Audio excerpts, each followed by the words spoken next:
I think a lot of the modern problems the world has can be traced back to the same source. Because depression can show itself in someone who is lacking the brain chemistry that comes with having an active reward system for hard work. And so we live in a society where you either have enough money and resources that you don't have to do any work, or you work to stay alive and therefore it's all you do. This extreme opposition in the productivity dynamic of this economy has caused really bad problems. And I think now it's obvious that most people know that these problems are here. If hard work was rewarded in the economy the same way that it's rewarded in nature, we'd be a lot better off. So, I love the phrase, reap what you sow, because that's the thing, is if you're not sowing anything, there's nothing to reap. And we can't sit here and talk about a utopian society where we allocate resources evenly among people, because there are too many fucking weird people that don't like that idea. It's really weird that the ones making the laws and deciding who goes to jail and who can afford groceries are the ones that already have all the resources and want us to work and pay for them. You know what I mean? But those people grew up thinking that they could do whatever they want because they didn't have to actually do anything for themselves. So, they stepped in front of you in the line, and then they paid the cashier $5 extra to get the fucking thing that's only one left of. And then they went into their fucking $40,000 car and went home and ate it. And now you don't have it because you have less money because you were born into a working family instead of a rich one.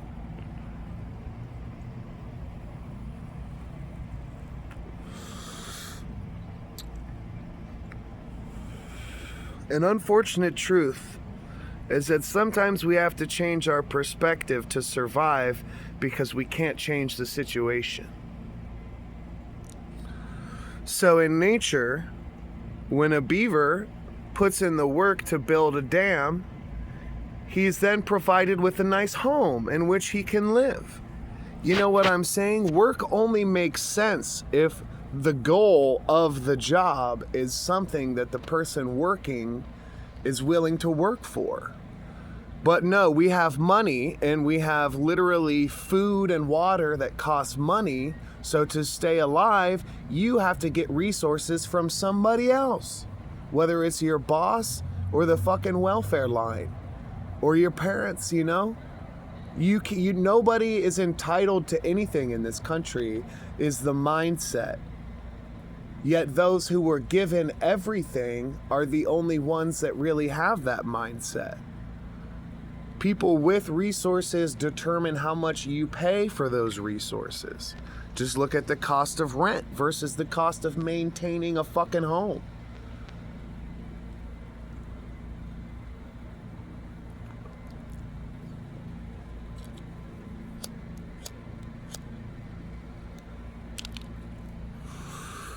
So what do we do? What do good people do? Well, don't give a bunch of attention to the Trump supporters, to the capitalists. Don't make a big dialogue about it. Just try to ignore it and get around it in any way you can. Make your own life better. And then when enough consumers realize that if we all stop paying rent at once, the paradigm would change.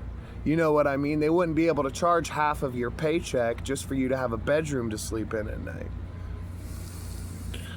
But a good way to find positive change in your own life outside of the economy and the shit situation that was presented to you is to take it back to the basic of you reap what you sow. When you put in hard work, if you do it for yourself, that's the key here. Because you can go work somewhere and put in hard work and never see a fucking dime. But achieving the goal that you set out to achieve causes brain chemistry changes that make you feel happy. And that resonates outward and manifests in your life. You know what I mean? So, a lot of people have gotten by just thinking, well, if I don't have this, I'll just buy it. Well, what happens if you can't buy it? What happens if someone else has more money, like I said earlier, and wants to buy it before you? We can't continue our society this way. Every individual needs to be the sovereign voice of what they allow or disallow in their own life. You know what I mean? And that's not the way it is here. It's not even close to the way it is here.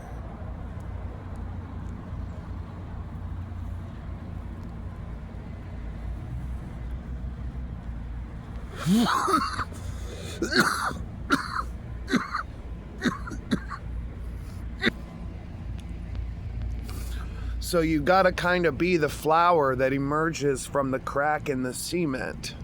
You know what I'm saying? That inevitability of life and its ever-changing presentation will not allow humans to destroy themselves. No species in biological record has ever gotten self-sustainability and then destroyed itself. So I have faith that humans will survive. The problem is, people don't know how to survive. People don't know how to survive because they use money to get the necessities. So they don't have to know how to make their own food, catch their own food, raise their own food, raise their own crops. The basic life skills have been allocated to certain people. And when the economy crashes because billionaires are hoarding fucking 90% of the money, we're gonna see that the truck drivers aren't gonna wanna take the groceries to the supermarket. You know what I'm saying? So we need to learn how to survive because we've gotten too comfortable in this fake fucking dystopia that has children being taught in school that there's no world problems, that all races are equal, and that people aren't committing hate crimes daily, and that there's not genocide happening in the fucking world, and that racism is gone, and that sexism is gone. You know, you've got amoral people. You've got people who are willing to throw away any morality to feel justified in their political opinions. And when a society reaches the point where politics is more important than morals, something has to change. Something has to change. If you'd rather identify with a person who is fucking evil, because let's be frank about it. If you think Donald Trump is anything other than an evil little boy in a fucking man's body in a fake life that he doesn't even fucking deserve, then you are probably a shitty person and it's time to move on, ignore you, and then we are gonna go ahead and fix all the fucking problems that you and your family and people like you have caused. I mean, I'm sure there's no Trump supporters watching this video at this point. They probably fucking changed after the first 2 seconds, but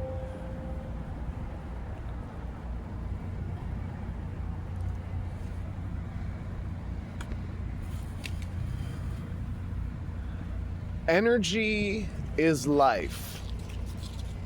That's a good place to start.